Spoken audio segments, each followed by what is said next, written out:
As festas da Guadalupe arrancarán mañá venres e prolongaránse ata o venres 15, unha semana de troula e diversión na que os rianxeiros e visitantes poderán disfrutar de numerosas actividades dirixidas a satisfacer a todo tipo de públicos.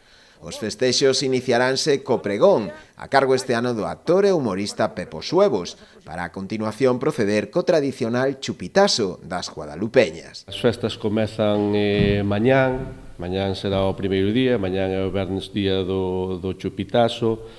Dicir que como pregoeiro este ano temos ao humorista ben recoñecido por todo o mundo, Pepo Suevos. Como en anos anteriores, tres serán os principais atractivos destas festas: a procesión marítima do domingo, o feirón mariñeiro do xoves e a cantata da Rianxeira, o último día, na Praza Castelao.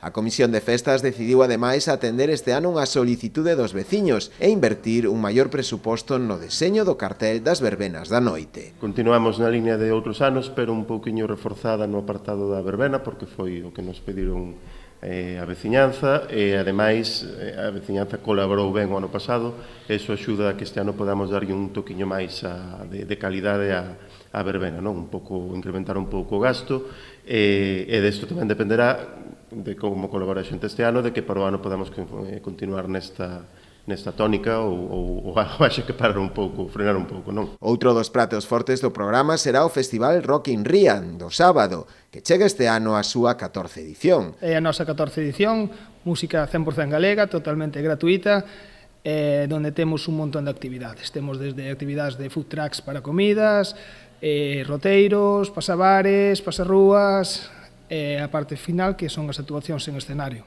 Outro dos días grandes dos festexos será o luns, día dos tradicionais xogos das guadalupeñas. Os xogos empezamos ás 11:30, hai xogos para absolutamente todas as idades, hasta a sesión vermú, e despois iríamos para a Martela.